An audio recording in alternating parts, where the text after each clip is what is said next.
Hi hello నమస్తే. నేను సాయి. నిన్న మొన్న ఒక సభ జరిగింది.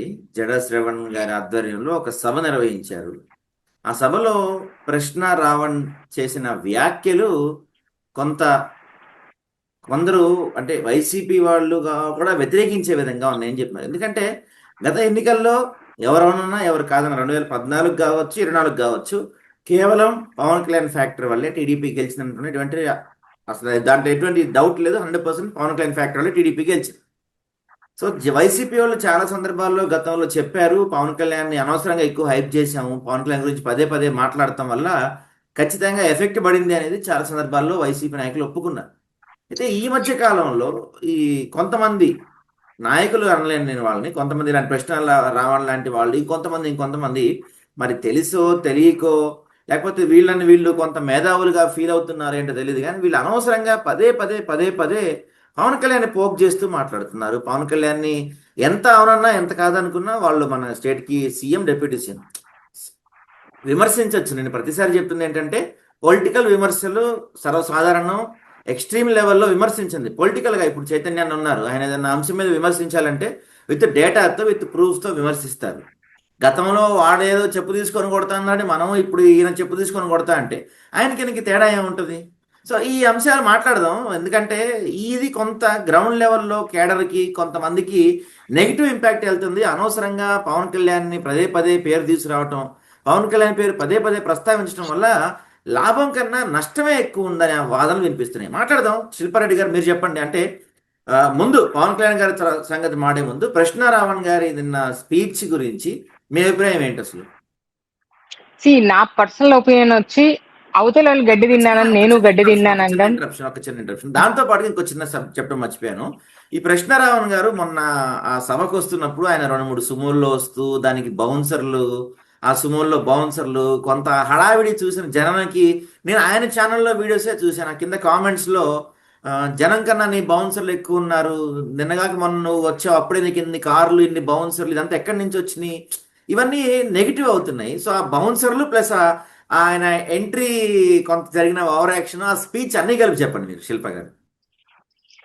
నాకు పర్సనల్ గా అనిపించింది అంటే I I initially admired Ravan because question చేస్తున్నారని నేనే అడ్మైర్ చేస్తూ ఒక వీడియో కూడా చేశాను. I think they responded well for it. But at the same time అలా ఒక పర్సన్ ని కింద నుంచి గ్రో అయితే చూసి సడన్ గా ఒక పాయింట్ కి రాగానే సడన్ షిఫ్ట్ చూడడము, నేను I did not like it personally. ఎందుకంటే ఎదిగే కొద్దీ ఒదగాలి అంటారు. Sorry to say this Ravan garu, I see full 360 degree change మీ దగ్గర కూడా చూస్తున్నాను. పవన్ కళ్యాణ్ గారి దగ్గర ఎలా అయితే చూసాను, మీ దగ్గర కూడా 360 డిగ్రీ చేంజ్ అలానే ఉంది. అండ్ మీరు ఎవరినైతే క్వశ్చన్ చేస్తున్నారో మీరు చదువుకున్నారు, మీకంటూ కొంచెం తెలివి లేకపోతే కొంతమందిని మీరు ఇన్ఫ్లుయెన్స్ చేయగలరు కాబట్టి మనం ఇన్ఫ్లుయెన్స్ చేసేది ఏదో మంచితో ఇన్ఫ్లుయెన్స్ చేద్దామండి. వాళ్ళు చెప్పుతో కొట్టారని మనం చెప్పుతో కొడతామా? వాళ్ళు వాళ్ళు వాళ్ళకి డివర్స్ అయిందని మనం డివర్స్ తీసుకుంటామా? అవన్నీ జరిగే పనులు కాదు కదండి. కాబట్టి ఓవరాల్ గా నేను ఐ స్పోక్ అబౌట్ దిస్. నిన్న జరిగిన సభలో చాలా అభ్యంతరకరమైన మాటలు. There is a thin line between విమర్శ అండ్ అటాకింగ్. సో ఆ థిన్ లైన్ దాటేసి అటాక్ చేస్తున్నారని అయితే నాకు అనిపించింది. అండ్ పవన్ కళ్యాణ్ గారు 360 డిగ్రీస్ లో అబద్ధాలు చెప్తున్నారు, ఆ ఇచ్చిన అన్ని ఏమి చెయ్యట్లేదు, ఇవన్నీ ఒప్పుకుంటాం. దట్ డజంట్ మీన్ ఒక డిప్యూటీ సీఎం ని మీరు అలా స్టేజ్ ఎక్కి తిట్టడం అనేది, again it's my personal opinion. నేను స్పెసిఫిక్ గా ఎంకరేజ్ చేయను. I 100% condemn the words that is been used by Ravan garu on that dais. And also కొంతమంది అంబేద్కర్ గారితో జడా శ్రావణ్ గారిని పోలిస్తున్నారు. But I'm very I'm my honest opinion is Jada Shravan garu is nowhere close to doctor B R Ambedkar గారు. దయచేసి అంబేద్కర్ గారి పరువు తీయకండి. అంబేద్కర్ గారు వల్లనే మనం ఈ రోజు ఇలా స్వేచ్ఛ హక్కు మాట్లాడింది, కాన్స్టిట్యూషన్, ఇలా చెప్పుకుంటూ పోతే ఎన్నో ఉన్నాయి. జడా శ్రవణ్ గారు ఒక హంతకుడు అని తెలిసి, వివేకానంద రెడ్డి కేసులో హంతకుడు అని తెలిసి అతనికి పార్టీ టికెట్ ఇచ్చారు. అండ్ ఇవన్నీ ఎవరు క్వశ్చన్ చేయటం లేదు. అండ్ ఏదో ఈ రోజు వ్యతిరేకత ఉంది కదా, ఒక పార్టీ ఉంది కదా అని మాట్లాడేస్తే ఆనెస్ట్ కడుతుందని, ఇప్పుడు అంత సంఘ సేవకురాలు లేకపోతే సంఘ సేవకుడు అయితే జడాశ్రవణ్ గారు ఫీజు తీసుకోకుండా కేసులు వాదిస్తున్నాడు అండి ఆయన ఫర్మ్ లో. ఫీజు తీసుకునే కదా వాదిస్తున్నాడు. And it is a pure business. So మీరు పోల్చేటప్పుడు కొంచెం వర్డ్స్ పెద్ద పెద్ద లాంటి వాళ్ళని పోల్చొద్దు. ఎందుకంటే మా బోటి చదువుకున్న వాళ్ళకి చాలా మందికి ఈజ్ అన్ ఇన్స్పిరేషన్. అసలు కాన్స్టిట్యూషన్ కొన్ని రైట్స్ ఉన్నాయంటేనే it is because of him. Jarashravan గారు కూడా ఆ వేదిక మీద అసలు చాలా అభ్యంతరకరమైన మాటలు మాట్లాడారు. అదే నేను అంటున్నది, అవతల వాళ్ళు గడ్డి తింటున్నారు కదా అని మనం గడ్డి తినేయలేం కదండి. మనం పొద్దున్న లేస్తే అన్నమే కదా తింటాము. సో మనం ఎలా మాట్లాడుతున్నాం అనేది మాటరు. ఎగ్జాంపుల్ కండి, పవన్ కళ్యాణ్ గారి ఫ్యాన్స్ వాళ్ళకి వచ్చింది రెండే. ఒకటి, ఆడవాళ్ళని ఇష్టం వచ్చినట్టు దూషించడం. దట్ డజంట్ మీన్ ఇలా ఇప్పుడు నన్ను తిడుతున్నారని నేను వెళ్ళి వాళ్ళని కూడా తిట్టేస్తే డిఫరెన్స్ ఏముంటుంది వాళ్ళకి నాకు? ఏముండదు. సో సొసైటీని మార్చాలంటే ఫస్ట్ మార్పు మన నుంచే రావాలి. ఆ మార్పు మన నుంచి దగ్గర నుంచి, ఎగ్జాంపుల్ కి మార్పు రావాలి అన్న రావనే మారిపోయాడు, మార్పు రావాలి అన్న జడాశ్రవణ్ గారే మారిపోయాడు. ఆ వేదిక మీద చాలా మంది మార్పు రావాలని మాట్లాడుతున్నారు, కానీ వాళ్ళే మారిపోయి మాట్లాడారు. అది వాళ్ళు ఒకసారి రీక్యాప్ చేసుకొని చూస్తే చాలా బాగుంటది. ఏదో అక్కడ ఉన్న ప్రజలు విజిల్ వేశారు, చప్పట్లు కొట్టారు, అరిశారు అనుకుంటే అస్సలు ఎంత బ్యాక్ క్లాష్ ఉందంటే, including me, I personal didn't like any of the conversations they have done. It's very derogating comments చేశారు. ఏదేమైనా కానీ మీరు మీ ఛానల్లో చేసుకొని మాట్లాడుకోండి, దానికి కూడా కాపీ రైట్స్ కేసెస్ అని ఉన్నాయి, వాళ్ళు ఫైట్ చేయగలరు. ఇలాంటి బహిరంగ సభలు పెట్టి మాట్లాడుతుంటే ఇంకొకసారి జెన్యున్ గా ఎవరన్నా మాట్లాడాలి, ప్రాబ్లం గురించి మాట్లాడాలంటే పర్మిషన్లు వస్తాయా అండి అసలు ఇట్లా మాట్లాడితే? ఆల్రెడీ రాష్ట్రంలో కుప్పంలో మొత్తం 365 days సెక్షన్ 30 అమలు ఉంటది. ఏదన్నా పని చేయాలంటే, గ్రూప్ గా ఏదైనా పెట్టాలంటే సెక్షన్ 30 ఉంటది. అలాంటప్పుడు పర్మిషన్ వచ్చినప్పుడు దాన్ని సద్వినియోగం చేసుకోవాల్సిన బాధ్యత ఉంది. And I personally being a women did not like any derogating comments on that stage. అలా అసభ్యకరమైన, లేకపోతే వినడానికి కర్ణ కఠోరంగా ఉన్న పదాలు చాలా కూడా నాకు నచ్చలేదు. సభ్య సమాజం ఎవ్వరూ దాన్ని అప్రిషియేట్ చేయట్లేదు. ఎవరో కొంతమంది సెట్ ఆఫ్ ఫ్యాన్స్ ఉంటారు కదా, వాళ్ళు మాత్రమే అప్రిషియేట్ చేస్తున్నారు. Being a women I did not like it and I will definitely condemn those conversations. Right అండి. చైతన్య మీరు చెప్పండి, అంటే మీరు మీకు ఎలా అనిపించింది? ఎందుకంటే ఆ, వాళ్ళు గతంలో వాళ్ళు మాట్లాడలేదని మీరు అనొచ్చు, గతంలో వాళ్ళు మాడారని ఇప్పుడు వీళ్ళు మాట్లాడతాం కరెక్టే అనిపించిందా? దట్టు నిన్న మీరు చూసుంటారు ఆ ఎంట్రన్స్, మన యా కృష్ణారావణ్ యా గారి ఎంట్రీ సీన్ అవన్నీ వాళ్ళ ఛానల్లో పెట్టుకొని, తర్వాత ఆయన మాట్లాడిన స్పీచ్ మొత్తం కృష్ణారావణ్ ర్యాంపేజ్ అని చెప్పుకొని పెట్టుకొని, ఇదంతా అంటే అవసరం అంటారా? అంటే ఇప్పుడు కృష్ణారావణ్ లాంటి వాళ్ళు, ఇప్పుడు మన లాంటి వాళ్ళందరం కూడా ప్రజల్ని మనం ఎడ్యుకేట్ చేస్తానికి మనం ఒక ప్లాట్ఫామ్ సృష్టించుకున్నాం, ఎడ్యుకేట్ చేసే పనిలో ఉన్నాం. ఇలాంటి సందర్భంలో ఒక్కసారిగా అలాంటి లైన్ తప్పిన మాటలు, లేకపోతే అలాంటి ఎంట్రీ సీన్లు, వీటి వల్ల ప్రజలకి అంటే మనల్ని అడ్మైర్ చేసే ప్రజలకు కూడా మెసేజ్ అంటే నిన్నటి దాకా ఐ ఇలా ఉన్న అగ్రీ డస్ వ్యక్తి నాట్ సడన్ గా ఇలా మారిపోయింటనే డౌట్స్ వచ్చే ఛాన్స్ ఉంది కదా, మీరేమంటారు? ట్రూ అంటే ప్రజలకి ఒక మంచి మెసేజ్ వెళ్ళదు. అంటే ఒకటి చెప్తాను వెరీ క్లియర్ గా, పవన్ కళ్యాణ్ అనే వ్యక్తికి ప్రతిదానికి ఒక రెస్పాన్స్ చేయటం, లేకపోతే కౌంటర్ ఇవ్వటం, ఆయన మీద డిబేట్లు పెట్టడం, అంటే రీసెంట్ పాస్ట్ లో ఇది వైఎస్ఆర్సీపీ పార్టీ నుంచి ఎక్కువ కనిపించింది. సో ఎక్స్ట్రా విజిబిలిటీ అనేది, అడిషనల్ విజిబిలిటీ అనేది ఇవ్వటం కూడా అనవసరం ఆయనకి. We know that I mean our focus, మన ప్రైమరీ ఫోకస్ ఏంటి? చంద్రబాబు నాయుడు గారి గవర్నమెంట్, ఆయన ఫెయిలియర్స్, వాళ్ళ గవర్నమెంట్ ఫెయిలియర్స్ మీద ఫోకస్ పెట్టాలి. I always say that YSRC ఇప్పుడు వరకు I feel that the agenda, Andhra Pradesh లో ఉన్న ఎజెండాని డిసైడ్ చేస్తుంది వైఎస్ఆర్సీపీ పార్టీ.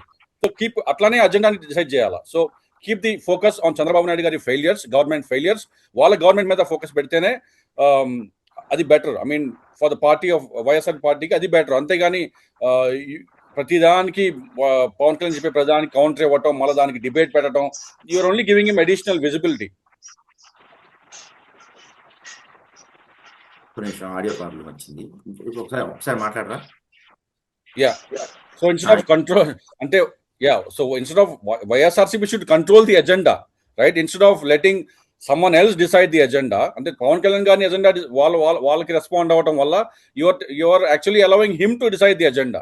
ఇప్పటి వరకు what I know is that YCP వాళ్ళు ఎజెండాని క్రియేట్ చేస్తున్నారు, నెరేటివ్ ని బిల్డ్ చేస్తున్నారు. అట్లానే you have to continue doing that. అట్లా so I personally feel that Pawan Kalyan comments కి మనం ప్రతిదానికి రియాక్ట్ అయితే ఆయనకి అడిషనల్ విజిబిలిటీ అనేది వస్తుంది. దాంతోపాటు జస్ట్ ఇంకొకటి, పవన్ కళ్యాణ్ గారు అందరికీ తెలిసిన విషయం, ఆయన మాలేసుకొని కూడా దేవుడి దీక్షలో కూడా అబద్ధాలు చెప్తున్నారు. సో అబద్ధాలు చెప్పే వాళ్ళకి మనం అంత ఫోకస్ ఇచ్చి ప్రతిదీ అబద్ధం చెప్తున్నాడని చెప్పక్కర్లేదు. ఇప్పుడు ఎగ్జాంపుల్ కి ఒక దొంగ ఉన్నాడు, వాడిని ప్రతిసారి దొంగ దొంగ అనక్కర్లే, అందరికి తెలుసు వాడు దొంగ అని. సో అట్లనే హీఈస్ లైక్ దాట్. ప్రతిసారి ఆయనని ప్రతి చిన్న విషయానికి విమర్శించాల్సిన అవసరం లే. కొన్ని పెద్ద విషయాలు ఏమైనా ఉంటే వాటికి విమర్శించండి, దట్ ఈస్ అబ్సల్యూట్లీ ఫైన్. అంటే బట్ మన ఇక ఫైట్ మీకు అనేది అటెన్షన్ ప్రజలకి మన ఫైట్ అనేది ప్రజలకి ఇబ్బంది పడే పాలసీస్ మీద మన ఫైట్, ప్రజలకి ఇబ్బంది పడే ఇష్యూస్ మీద మన ఫైట్, ఆ గవర్నమెంట్ పాలసీస్ మీద మన ఫైట్. సో ప్రతి హెడ్లైన్ మీద మనం స్టేట్మెంట్ ఇవ్వాల్సిన పని లేదు. And I personally feel Pawan Kalyan గారు is acting as a god for TDP whole party. ఏదన్నా ఇప్పుడు సాయి కృష్ణ గారి విషయం వచ్చి సడన్ గా వచ్చేసి ఏం చేస్తున్నారు, ఓ మీట్ పెట్టి వైసీపీ గుండాలారా అంటున్నాడు. ఎందుకనాలి, ఏం అవసరం ఉంది అక్కడ, ఈ విషయం అక్కడ ఏంటి? అండ్ టాపిక్ మొత్తం ఇక్కడ పవన్ కళ్యాణ్ గారు అంటం వేరు, అన్న వెంటనే వైసీపీ వాళ్ళ ట్రాప్ లో పడిపోయి ఇష్యూ మొత్తం డైవర్ట్ అయిపోయి అటు వెళ్ళిపోతున్నారు అంతా. Exactly, see that is a trap and he's being utilized full of his potential by TDP or BJP. ఎందుకంటే రెండు స్టేట్లలో కూడా ఫుల్ఫిల్ చేస్తున్నాడు, ఆయన కాల్ షీట్ ఆయన ఫుల్ఫిల్ చేస్తున్నాడు. ఎగ్జాక్ట్లీ. ఎందుకంటే తెలుసా, తెలంగాణలో కూడా ఎప్పుడైతే బండి భగీరథ విషయం వచ్చి బండి సంజయ్ గారి సీటు పోతది, పీకేస్తారు అన్నప్పుడు వచ్చి నేనేమంటాడు, అసలు తెలంగాణ భావం లేదు, 10,000 ఉద్యోగాలు ఉంటే 10,000 తెలంగాణలో పోటీ చేయాలంటాడు. ఓరు బాబు, నువ్వు ఎవరికి ఏం చెప్తున్నావు అంటే, హీఈస్ జస్ట్ యాక్టర్, వచ్చి యాక్టింగ్ చేసి వెళ్ళిపోతున్నాడు. దానికి నైతికత, నిజాయితీ, నిబద్ధత ఇలాంటివి ఏమీ తెలియదు. ఆయన మళ్ళీ నిన్న నీతులు మాట్లాడితే ఏం చెప్తారు, మీరు మాట్లాడితే మా వాళ్ళు ఊరుకుంటారా అంట. నేను 2011లో చూశాను ఒక ఆర్టికల్, ఐ థింక్ ఇండియా టుడేలోనో ఇండియన్ ఎక్స్ప్రెస్ లో అనుకుంటా. దే కాల్డ్ చిరంజీవిని ద కాండమ్ ఆఫ్ కాంగ్రెస్ అని చెప్పి ఆయన ఫేస్ ని దాని మీద మ్యాగజైన్ మెయిన్ పేజ్ లో పెట్టి, ఆయన చిరంజీవి గారి ఫేస్ తోటి ద కాండమ్ ఆఫ్ కాంగ్రెస్ అంటే కాంగ్రెస్ వాళ్ళు ఎట్లా ఉపయోగించుకుంటే అట్లా ఉపయోగించబడతా ఉన్నాడు చిరంజీవి అని చెప్పి వాళ్ళు హెడ్డింగ్ పెట్టినారు. అట్లానే అదే విధంగా వాళ్ళ అన్న ఎట్లా కాండమ్ ఆఫ్ కాంగ్రెస్ నో, ఈ రోజు వాళ్ళ తమ్ముడు పవన్ కళ్యాణ్ గారు he is the condom of TDP. I absolutely, you ask anybody in Andhra Pradesh or Telangana, he is being used by TDP and BJP. వాళ్ళకి ఎట్లా కావాల్సి అట్లాగా ఉపయోగించుకుంటా ఉన్నారు ఆయన్ని. బండి భగీరథ కేసులో మీరు చూస్తే దానికి ముందు ఇవాళ సింగర్ మంగళి కేసు ఉంది. సింగర్ మంగళి కేసు బండి భగీరథ పోగొట్టినాడు, బండి భగీరథ కేసు పవన్ కళ్యాణ్ పోగొట్టినాడు. ఇట్ ఈస్ జస్ట్ ఎందుకంటే ఆ బండి భగీరథ విషయంలో it's a very big case. అలాంటిది ఈయన వచ్చి ఒక మాట విద్వేషాలు రేగొట్టే చెల్లరేగొట్టే మాటలు మాట్లాడంగానే అందరు ఈయన గురించి మాట్లాడడం మొదలెట్టారు. కానీ ఈ గ్యాప్ లో ఆ పిల్లాడికి బెయిల్ కూడా వచ్చింది. అది ఇంట్రిమ్ బెయిలో పర్మనెంట్ బెయిలో చూడాలి. అయితే చైతన్య అన్న, ఇందాక నేను చెప్పినట్టు ఇప్పుడు ప్రశ్న రావణ్ లాంటి వాళ్ళు, ఇంకా చాలా మంది మాట్లాడేవాళ్ళు, వీళ్ళంతా సాయి కృష్ణ కేసు గురించి మాట్లాడారు. తర్వాత ఇంకేదో ఇప్పుడు పవన్ కళ్యాణ్ దాని గురించి మాట్లాడుతున్నారు, ఇవన్నీ మాట్లాడుతున్నారు. కానీ ఇక్కడ థింగ్ ఏంటంటే, రాష్ట్రంలో టీడీపీ చెప్పిన 6 హామీలు పూర్తిగా పక్కదారి పట్టేసి 100% ఫెయిల్యూర్. దాని తర్వాత చాలా కీలకమైన అంశం ఏంటంటే రైతులు. ఎందుకంటే ఏపీలో ఈ రోజుకి కూడా ఎక్కువ శాతం పర్సన్స్ రైతులే ఉన్నారు. ఇక్కడ ఏ పంటకి ఏపీలో ఇవనేమని ఏ పంటకి కూడా గిట్టుబాటు ధర లేదు. ఏపీలో చాలా వర్స్ట్ సిచ్యువేషన్ ఉంది, అన్ని పంటలకు గిట్టుబాటు ధర లేవు. ఇప్పుడు మనకి ఖరీఫ్ సీజన్ స్టార్ట్ అవుతుంది, ఇంతవరకు యూరియా దిక్కులేదు, ఇంతవరకు విత్తనాలు దిక్కులేదు, ఇంతవరకు నీళ్లు సమస్య దిక్కులేదు. చాలా ప్రాబ్లమ్స్ ఉన్నాయి. రుణమాఫీ, రైతు భరోసా లాంటివి ఏవి రాలేదు. పెట్టుబడి సాయం ఇంతవరకు రాలేదు. కేంద్రం ఇవ్వాల్సిన 6,000 రూపాయలు కూడా వీళ్ళు లాస్ట్ టైం ఆపేశారు. ఈ సంవత్సరం ఇంకా పడలేదు. మనకు ఆల్రెడీ నాట్ల సీజన్ వచ్చేస్తుంది. ఇలా చాలా అంశాలు ఉన్నాయి రాష్ట్రంలో. అంతెందుకు మనం మర్చిపోయాం, చాలా మంది మర్చిపోయిన విషయం ఏంటంటే, రాజమండ్రిలో కల్తీపాల వ్యవహారం జరిగింది. కల్తీపాల వ్యవహారం జరిగి చాలా మంది చనిపోయిన సంఘటన మనకు గుర్తుంది. బుడమేరులో ఒక సంఘటన జరిగి ఊర్ల గుళ్ళు కొట్టిపోయిన సంఘటన మనకు గుర్తుంది. ఇలాంటి అనేక అంశాలు ఉండగా పదే పదే ఈ కులాలు, మతాలు, లేకపోతే మమ్మల్ని అట్టన్నారు, మమ్మల్ని మాట్లాడటం, వెంటనే ఒక బ్యాచ్ ఆఫ్ పీపుల్ దానికి రెస్పాండ్ అవటం, ఇదంతా ఒక వాళ్ళు అంటే టీడీపీ వాళ్ళు. ఒక మాటలో చెప్పానా సాయి గారు, ఒక మాటలో చెప్పాలంటే కొంతమందికి ఇది నచ్చకపోవచ్చు. పవన్ కళ్యాణ్ గారు అట్ సర్టెన్ పాయింట్ రాజకీయాలను శాసిస్తున్నాడు అనాలా. ఆయన వచ్చి ఒక మాట అన్నగానే ఉన్న ప్రాబ్లమ్స్ వదిలేసి ఆయనని చుట్టుముట్టి ఈ ప్రాబ్లమ్స్ అన్ని మర్చిపోయేలా చేస్తున్నారు. అంటే is deciding the politics of Andhra Pradesh? Pavan Kalyan గారు is deciding the politics of Andhra Pradesh? No way, అంత సీన్ లేదు. కానీ Sai, I can tell you one thing. See, there are many issues to focus on. చాలా ఇష్యూస్ ఉన్నాయి. For example, I was looking at the last quarter report. Labor force government of India report చూస్తే జగన్ గారు power లో దిగేటప్పుడు June 2024లో Andhra Pradesh unemployment rate 4.1%. ఈ రోజు అంటే మార్చ్ 2026లో last quarter labour force report చూస్తే the unemployment rate of Andhra Pradesh has doubled 8.2%. National average 5.2% ఉంటే ఆంధ్రప్రదేశ్ అన్ఎంప్లాయ్మెంట్ రేటు 8.2% ఉంది. ఏంది నువ్వు 20 లక్షల జాబులు 2 మిలియన్ జాబ్స్ అని లోకేష్ గారు చెప్తా ఉన్నారు. So why is there so much large ఎంత గ్యాప్ ఎందుకు ఉంది ఎంప్లాయ్మెంట్ రేట్ లో? చైతన్య గారు మీరు ఆంధ్రాకి రండి, ఇట్లా ఎదురు చూస్తున్నాయి ఉద్యోగాలు. మాణితమ్మ చెప్పిందిగా, ఎదురు చూస్తున్నాయి, ఏం అధ్యక్షం చేసుకున్నారా అన్నట్టుంది. 20 lakh జాబ్ చేస్తామంటా ఉన్నారు. మొన్న అర్నబ్ గోస్వామి ఇంటర్వ్యూలో కూడా ఏదో 2 మిలియన్ జాబ్స్ మీద ఫోకస్ పెట్టినామంటా ఉన్నారు. మీరు వచ్చిన whole Arnab Goswami interview is a scam. Whole Arnab Goswami interview is a scam.